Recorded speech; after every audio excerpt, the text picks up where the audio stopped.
Meron ka bang mga katanungan sa Panginoon? Pag-usapan po natin 'yan sa devotion natin na ito.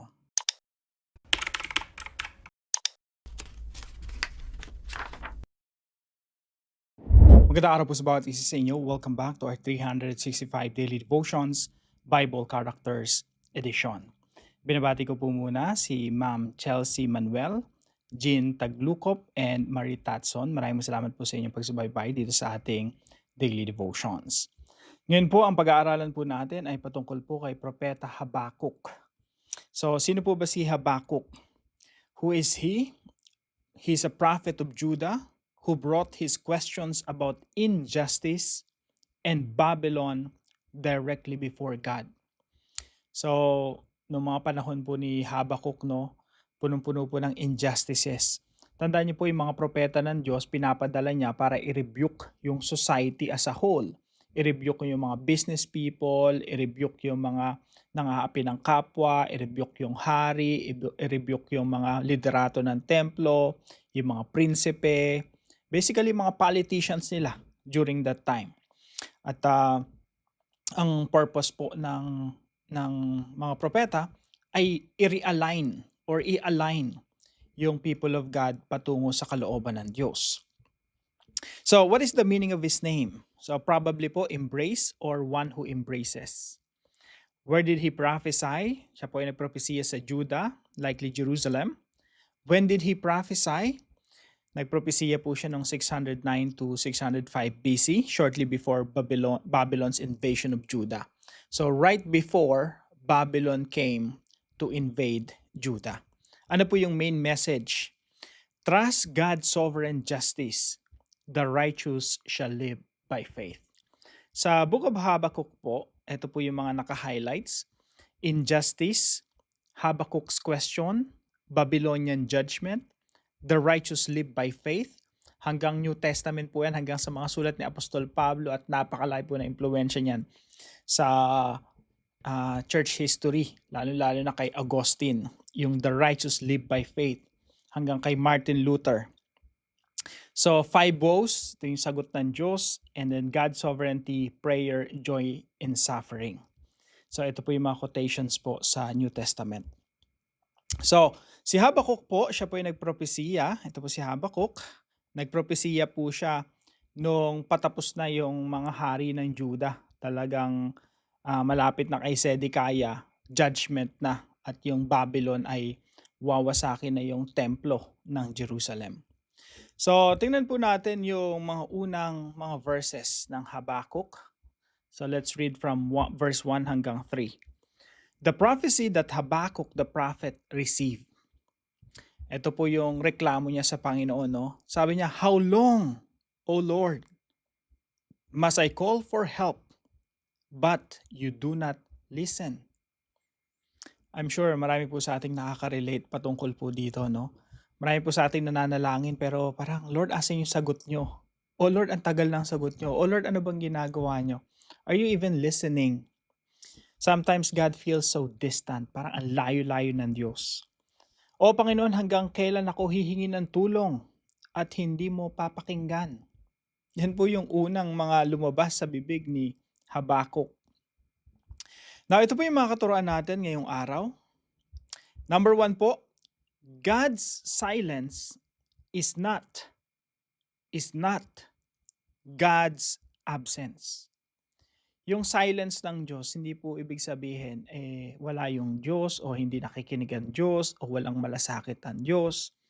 Never nating pagdudahan na ang Diyos ay nagmamahal sa atin o nagmamalasakit sa atin. Tandaan natin, ang Diyos ibinigay ang Panginoong Hesukristo, ang kaisa-isa niyang anak, upang mamatay doon sa krus ng Kalbaryo sa ikaliligtas natin. Meron pa bang pagdududa? No? Pagdududahan pa ba natin yung pag-ibig ng Diyos, yung pagmamalasakit ng Diyos sa atin? So, wag po nating isipin na kapag parang hindi natin ramdam si Lord or parang ang tagal ng sagot ng Panginoon ay wala na siyang malasakit. Huwag natin isipin yon. Tandaan natin, God's silence does not mean God's absence. Kaya po dito sa Habakuk, no, sabi ni Habakuk, "How long, Lord, must I call for help but you do not listen? or cry out to you violence, but you do not save. Kasi po si Habakuk, kitang-kita niya, siya yung witness ng kasamaan ng Judah during that time. There's violence everywhere. At pang-aapi sa kapwa, korap yung korte, korap yung mga prinsipe, korap yung royal family, korap, lahat korap. At ang daming mga binibiktima ng injustices sa society nila. So sabi niya, violence but you do not save. Why do you make me look at injustice? Why do you tolerate wrongdoing? Ang dami yung tanong. Sa Tagalog, bakit mo hinahayaang makita ang kamalian at tingnan ng mga ang kasamaan? Ang kasiraan at karahasan ay nasa harapan ko. Paglalaban at pagtatalo ay lumilitaw o dumadami, abounding. So, ito po yung pangalawa nating katuruan ngayong araw. God hears every honest cry for help. Mga kapatid, lahat ng pagsangguni natin sa Panginoon, paglapit natin sa Panginoon, lahat ng sinasabi natin sa ating panalangin, as long as it's honest at bukal sa kalooban at nanggagaling talaga sa puso at nilalatag natin sa harapan ng Diyos, lahat ng yun pinapakinggan ng Diyos. Wala tayong panalangin na hindi papakinggan ng Diyos. God hears every honest cry for help. Kailangan lang talaga natin na lumuhod sa Panginoon, umapit sa Panginoon, magpakumbaba sa Panginoon at ilabas sa Panginoon lahat ng sama ng loob natin. Kung may sama ka ng loob sa nangyayari sa iyo, sa sitwasyon mo ngayon, maybe related sa relationship, sa asawa mo, sa mga anak mo, no? Kahit ano pa yan, ibuhos mo sa Panginoon. Or sa Diyos ka magtanong, Lord, ba't nangyayari itong mga bagay na ito? All our honest questions will be heard. Lahat po ng sinasabi natin sa ating panalangin, papakinggan ng Diyos. Pangatlong katuruan natin ngayong araw, God's answers may be different from our expectations.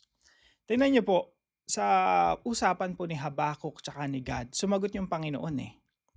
Sabi niya sa verse 5, the Lord's answer, look at the nations and watch and be utterly amazed.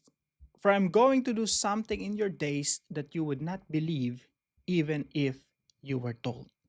May gagawin akong matindi sa henerasyong ito, no? Sa panahong ito, na baka, alam mo yung parang imposibleng mangyari or hindi ka panipaniwala. So sabi niya, sapagkat ako'y gumagawa ng isang gawain sa inyong mga araw na hindi nyo paniniwalaan kapag sinabi sa inyo. Ano po kaya yon? So, eto po yung sagot ng Panginoon sa hinaing ni Habakuk. Yung sagot ng Panginoon ay hindi talaga kapanipaniwala. Iba po yung sagot ng Panginoon sa ine-expect ng tao. Sabi po rito, I am raising up the Babylonians. Isipin niyo po, may bayan yung Diyos, bayan ng Israel, bayan ng Judah, sobrang korap, naging mas masama pa doon sa mga bayan na pinalayas ng Diyos, no? Diba, ipinalit yung mga Israelita doon sa mga bayan na pinalayas ng Diyos, pero yung ipinalit ng Diyos naging mas masama pa doon sa mga pinalayas ng Diyos. Tapos sabi ng Panginoon dito, I will raise up the Babylonians, yung mas masama pa sa inyo, gagamitin ko para parasahan itong Judah. I am raising up the Babylonians, that ruthless and impetuous people, who sweep across the whole earth to seize dwellings not their own. They are a feared and dreaded people. They are a law to themselves and promote their own honor. Sapagkat narito aking ginigising ang mga Kaldeo, mga Babylonians, ang malupit at marahas na bansa. Sila'y kakilakilabot at nakakatakot. Bakit po hindi ina-expect ng tao yun? Kasi iniisip kahit nga si Habakuk, ang tanong ni Habakuk, Lord, you are holy. Tingnan natin sa verse 13. Sabi niya, your eyes are too pure to look on evil. You cannot tolerate wrongdoing. Why then do you tolerate the treacherous? Why are you silent while the wicked swallow up those more righteous than themselves? Paano mo gagamitin yung isang masama na instrumento mo? Ikbanal ka. Kaya hindi ka panipaniwala eh. Pero ang sabi ng Diyos, ang tinuturo dito sa Habakuk, God is sovereign, makapangyarihan ng Diyos. Kaya niyang gamitin kahit yung mas masama pa sa Israel para parusahan at disiplinahin ng Israel. Mga kapatid, God's answers may be different from our expectations. Pag nananalangin tayo, mga kapatid, sometimes yung sagot ng Diyos iba dun sa ina-expect natin. Tandaan natin, God is sovereign. At hindi lahat ng expectation natin ay imimit ng Diyos. Tandaan natin, ang wisdom ng Diyos mas mataas pa sa wisdom natin. Point number 1, pagdating sa application, at least isa dito, ma-apply natin. No? Number 1, bring your questions honestly before God. May mga katanungan ka ba? Kagaya ni Habakuk, no? Meron bang nangyari sa buhay mo na maraming tanong pero walang sagot? Sanggunin mo sa Panginoon. Pero, kailangan mong pagtiwalaan ang mga sagot ng Diyos sa iyong mga katanungan. Remember that God is wise. So, bring your questions honestly before God. Number 2, cry out to God for help and trust that He will answer. Pagtiwalaan mo na yung Diyos sasagot sa iyong mga panalangin. Pero, syempre, yung sagot ng Diyos sa iyong mga panalangin, hindi all the time kapareho ng ine-expect mo. So, what you have to do is to just pray. Ask the Lord. Ask questions. Cry out to God for help and trust that He will answer. At yung mga sagot ng Diyos, pagtiwalaan mo. Kahit iba pa yan sa ine-expect mo. Point number 3, trust God's sovereignty and wisdom. Pagtiwalaan mo yung sovereignty ng Diyos. Yung Diyos natin, makapangyarihan sa lahat. Kontrolado niya lahat ng bagay. And He is not just sovereign, He is sovereignly wise. Ibig sabihin, makapangyarihan siya sa lahat, kontrolado niya lahat ng bagay, at siya ay full of wisdom. He knows what He is doing. Kaya sa mga buhay natin, mga kapatid, ang dami nating tanong, Lord, bakit ako may malubhang karamdaman? Lord, bakit ganito yung anak ko? Ano bang nangyari sa anak ko? Ginawa ko naman lahat. Nagtrabaho ko, nagsumikap, sinaportan. Bakit ganito yung anak ko? No? Laging disobedient, disrespectful. Yung iba naman sa atin, Lord, ba't ganito yung magulang ko? Pinabayaan kami. Lord, ba't namatay yung member ng mahal na mahal kong member ng pamilya? Marahil, we may have a lot of questions. Pero mga kapatid, God is in control, God is sovereign, and you have to trust that God is both. He is sovereign and He is wise. He knows what He is doing. Kailangan mong pagtiwalaan yon. At may purpose ang Panginoon na mas higit pa sa kaya nating arukin, kaya nating unawain. He has a higher purpose. So, trust God's sovereignty and wisdom. Para po sa ating discussion, why should we trust God's answers even when they are different from what we expect? Bakit dapat tayo laging manalangin? At pag sumagot ang Diyos, bakit natin pagtiwalaan yung sagot ng Diyos? Kahit pa iba sa iniisip natin o ina-expect natin. Pag-usapan po natin yan sa ating mga discussion groups. At para po sa ating dive deeper, pag-usapan po natin, why is God's sovereignty essential to our daily walk with Him? Bakit yung malalim na pagkakaunawa ng sovereignty of God ay malaking tulong sa atin sa pang-araw-araw nating mga buhay? So pag-usapan po natin yan sa ating dive deeper right after this devotion.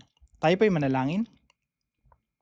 Heavenly Father, thank you for inviting me to bring every question and burden before you. Help me to come honestly into your presence without fear, knowing that you hear every sincere cry of my heart. Teach me to trust that your answers are always wise, even when they differ from my expectations. Help me to trust your answers when they come in ways I don't understand. Strengthen my faith, Lord. Let me rest in your perfect sovereignty, believing that you are working all things for your glory and my good. Thank you, Father. This I pray in Jesus' name. Amen and amen. Maraming salamat po sa mga nagiging partners natin para mai-produce po yung mga devotions natin at yung mga dive deeper videos natin. Maraming salamat po sa inyo. And for today's partner, si Sir Dennis and Elsie, maraming salamat po sa inyo. Ang Diyos po ang magpala sa inyo. At kung meron po kayong natutunan, ipalam nyo lang po sa comment section right below this video. Na-appreciate ko po yung inyong mga comments, appreciation, and praises, no, sa Panginoon ang kapurihan.